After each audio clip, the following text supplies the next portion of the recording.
School of Management Studies IGNOU presents an audiobook on the course MMPC 007 Business Communication for MBA program.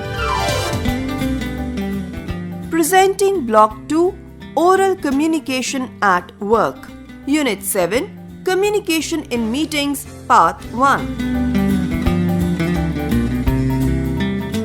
In Part 1, we will discuss Introduction, Meetings and Overview, Types of Meetings, Meeting Preparations, Minutes of the Meetings, Features of Productive Meetings, and Input, Process, Output Model. Let's listen to Part 1.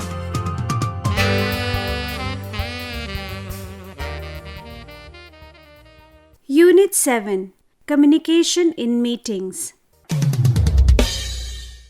In this unit, you will read and understand formal meeting procedure, distinguish between various types of meetings, create an agenda, and prepare minutes of the meetings, and understand key attributes of effective meetings.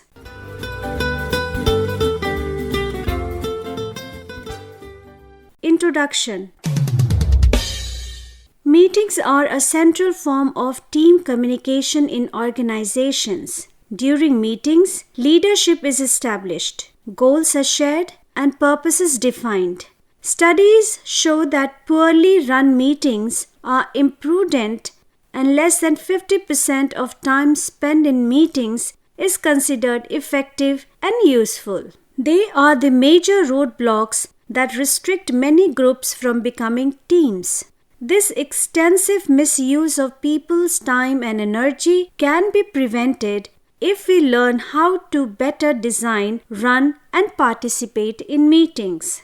Meetings that are productive produce useful outcomes. They have a high level of participation, positive energy, productive collaboration, and meaningful conversations. Meetings, despite their critiques, are here to stay.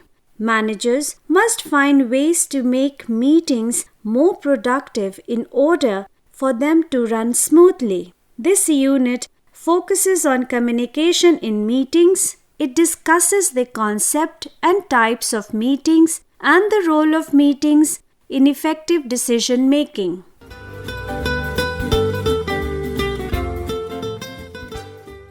Meetings and Overview.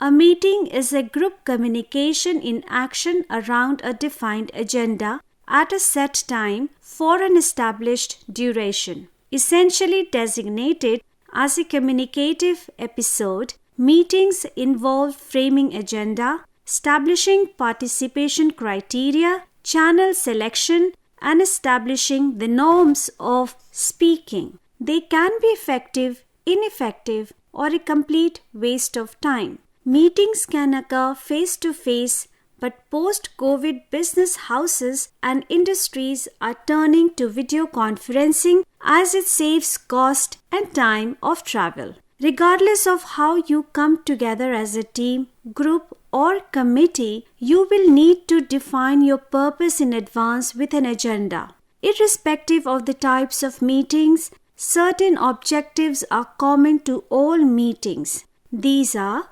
first, sharing information. Second, improving productivity. Third, resolving communication gaps. Fourth, addressing the concerns of employees. Fifth, forming policies. Sixth, clearing doubts. Seventh, addressing staff grievances. And eighth, obtaining feedback. All of these objectives, if met, the meeting can be productive in nature. Meetings are important as they help in collective decision making and provide an opportunity to discuss issues of importance and provide feedback.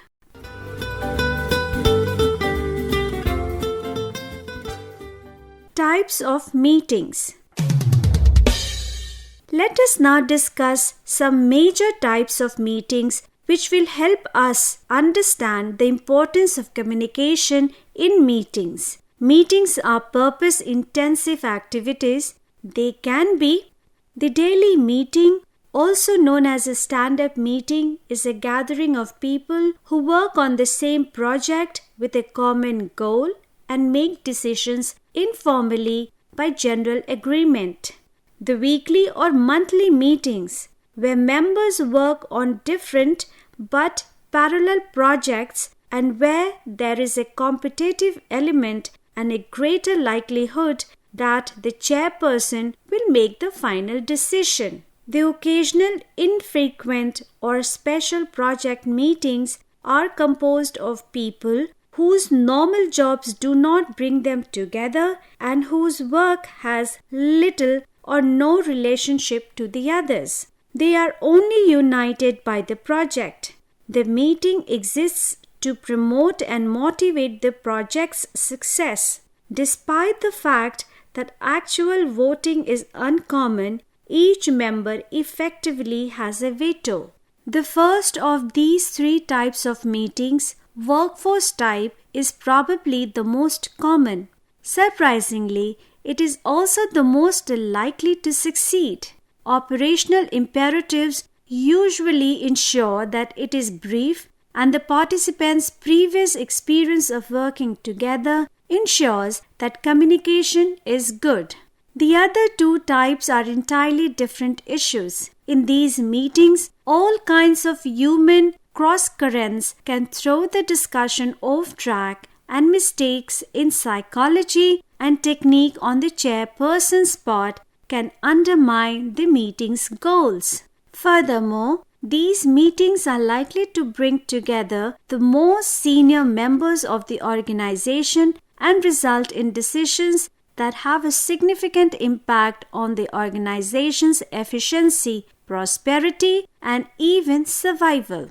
As a result, the lessons of this article are primarily aimed at these high-level meetings. The meetings can also be classified based on the focus area. These can be: first, status update meetings; second, decision-making meetings; third, planning meetings; fourth, collaboration meetings; fifth, problem-solving meetings; sixth, brainstorming meetings; seventh, team-building meetings; eighth, debrief meetings; and ninth, innovation meetings. Status update meetings. The focus area of such meetings is desirability. Usually, the stand-up meetings or weekly or monthly meetings fall under this category. Decision-making meetings. The focus of such meetings is trying to find out the flaws or defects in the decision-making process. This is important to avoid the spotlight effect, where only one part is looked upon and other opportunities are missed. Planning meetings.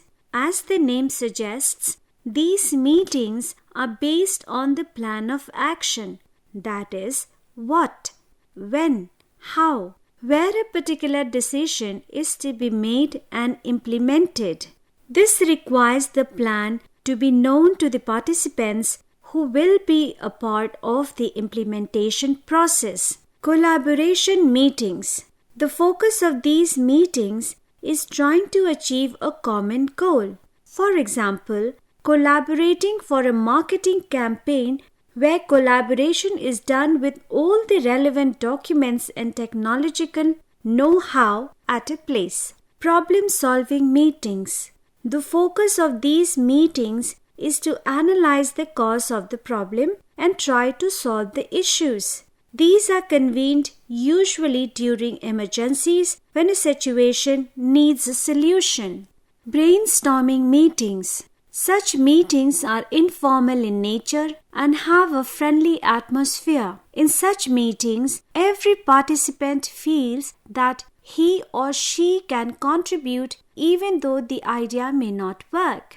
Team building meetings. The focus of these meetings is to create an atmosphere where people come together as a team. The concern for each other and caring attitude is developed. Even in the virtual setup, debrief meetings. The focus of these meetings is on the future of the organization through information sharing. These are also known as feedback meetings. Innovation meetings. In the present day scenario, which is complex, dynamic, and competitive, such meetings have become all the more important. The focus of such meetings is on innovative ideas to come up with innovative products. Every meeting has its importance and forms a major part of communication, thereby helping the organization to sustain in the competitive world.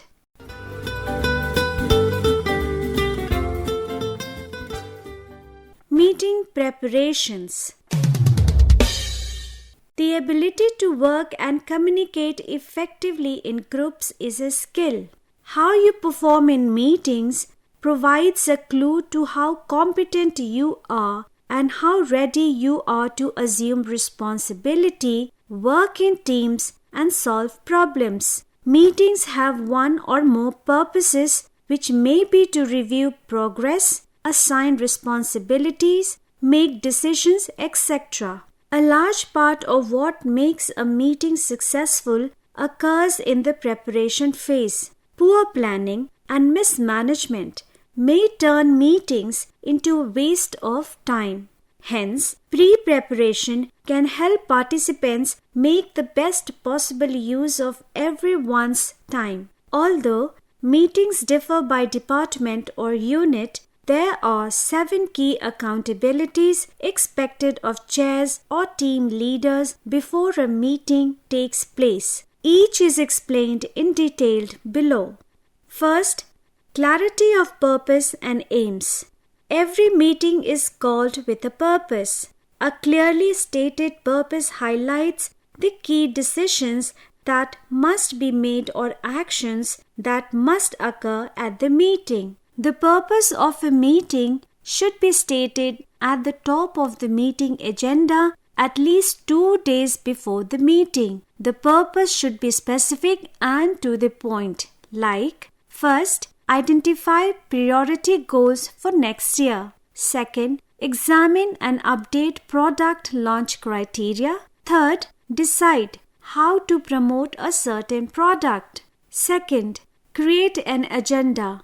Effective meetings are disciplined, and to have a disciplined meeting, a well-prepared agenda is a must. It is like a roadmap or a blueprint. It helps focus the group's work towards achieving desired outcomes at a specific time.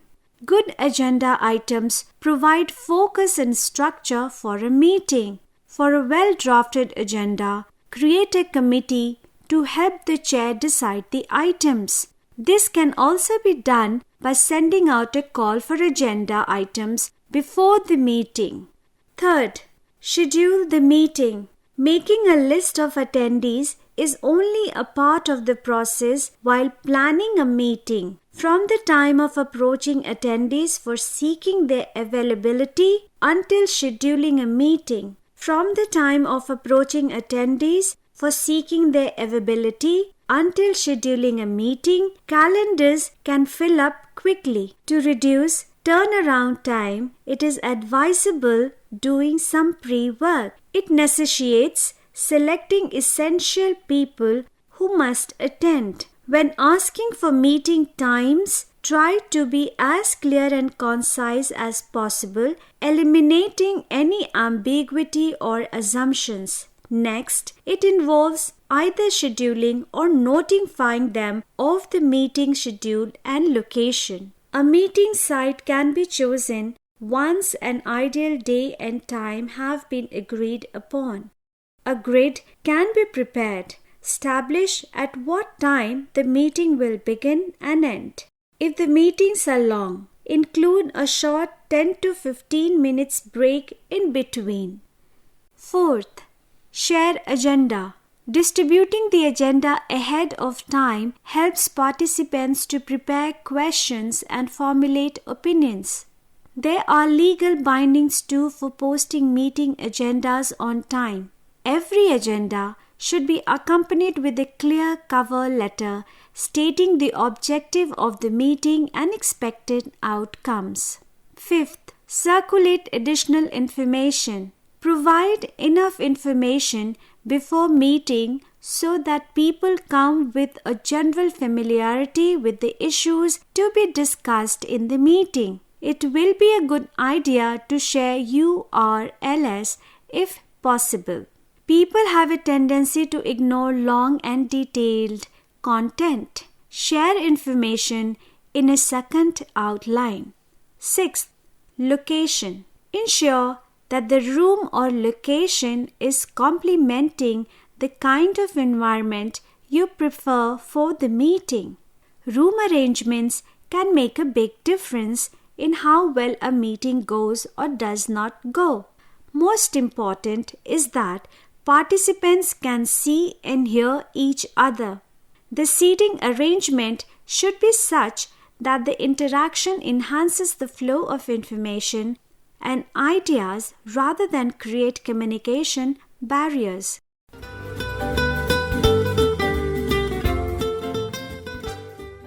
Minutes of the meeting. Secretary is responsible for preparing the minutes of the meeting. Minutes are a formal record of what was discussed in the meeting. It has to be transcribed and circulated to each member soon after the meeting ends. Often, the draft of the minutes is circulated to all participants for their inputs before finalizing.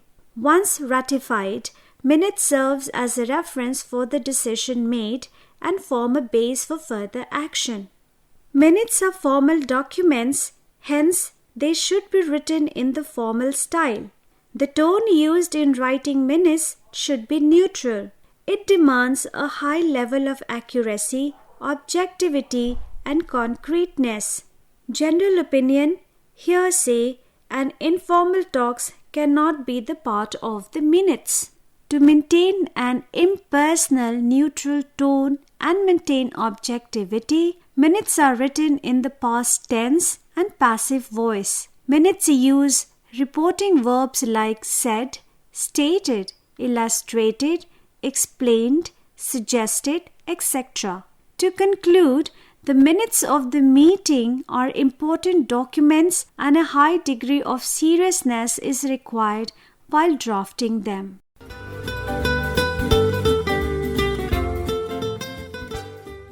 Features of productive meeting. The first step to make your organization productive begins with effective meetings. The key to making the most of the time spent in a meeting is ensuring that all meetings adhere to 6 core principles. First, meetings should have a leader. By leader, we do not mean a boss or a senior person in the organization. Any person who calls the meeting should generally be the meeting chair or a leader. It is the leader's responsibility to distribute the detailed agenda in advance, assign responsibilities, establish ground rules, moderate discussions, and handle difficult people. Second, purpose should be well defined. It is important for the chair of the meeting to have a clear idea of what outputs she or he is expecting from the meeting. It is impossible to get a good outcome if you are yourself not sure about what outcomes you want. It is a good practice if the leader articulates the goal of the meeting in the beginning. Third, well-defined agenda. Each meeting should have pre-decided agenda items created by the meeting leader and sent out at least 24 hours before the meeting. Each item should have a time for discussion mentioned clearly in the agenda. This helps keep meetings structured and disciplined. Additionally, it also helps wallflowers, all introverts, to prepare and participate. Fourth, time management. Research states that people hate long meetings. When it comes to scheduling a meeting, it is better to go short than long. This can be done by assigning the time limit to each agenda beforehand. This forces the meeting's participants to stick to the agenda item rather than shifting the discussion in a different direction. Fifth, participants should come prepared. Each agenda item has a person assigned who is responsible to carry out the discussion. It is important that the person responsible should come prepared. Along with the person who is responsible, all participants need to prepare as well by reading through the agenda and any pre-reads, along with thinking about any questions they have related to that agenda. Sixth, leader should be a moderator. Meetings are criticized for losing focus.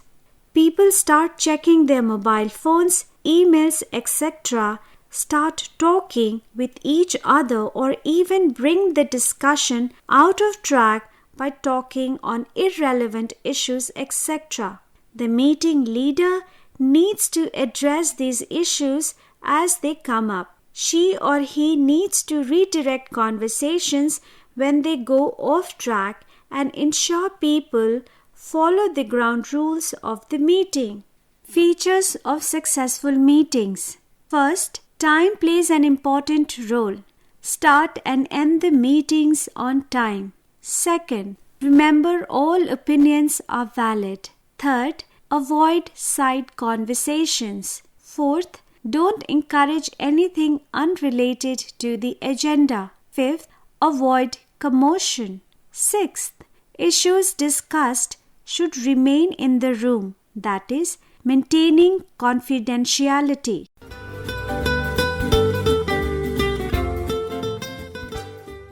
Input Process Outcome Model or IPO. Meetings can be termed as a form of group communication. They are the most effective ways for sharing the information between the members. Input process output theory starts with members circulating the ideas to achieve desired outcomes. It has the following features. First, meeting IPO or input process output is a structured approach to ensure meetings are productive and useful. Second, IPO follows a straightforward process that begins with the desired outcomes, then moves on to the process that will be used to accomplish them, and finally to the inputs for each process step. Third, by making the desired outcomes and process visible, IPO improves meeting engagement and creates clarity, alignment, and results. How to create an IPO model? Each step in the IPO model has its own importance, where members communicate with each other to decide the perception of the group. The IPO model is considered to be a cybernetic system, which means it is a closed circuit. The IPO model starts with setting goals, then brainstorming to develop inputs to achieve those goals. First, input. This involves sharing of information and brainstorming to achieve the outputs. Second, process. This identifies the objectives which are to be achieved and the means to achieve those objectives. Third, output. This involves the response for making decisions and how they can be implemented to achieve the outcomes. Disclaimer: IPO will work only if the team applies it effectively during the meeting. The interesting part of this model is that it starts with setting the goals, that is, the outputs, and then the whole process begins to have the inputs to achieve those outputs, thereby making it a loop of activities. This model is significant as it helps the organization to achieve the targets effectively.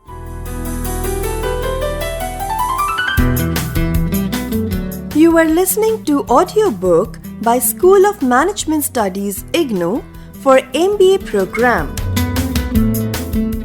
Course code MMPC 007 Business Communication. Block 2, Unit-7, Part-1. Course Coordinator Professor Neeti Agrawal from School of Management Studies IGNOU. Voiceover by Santosh Bharati. Edited by Tarannum Jahan. Program assisted by Jagbandhu Jana. And program produced by Manoj Kumar Singh. This program was brought to you by Electronic Media Production Center of Indira Gandhi National Open University.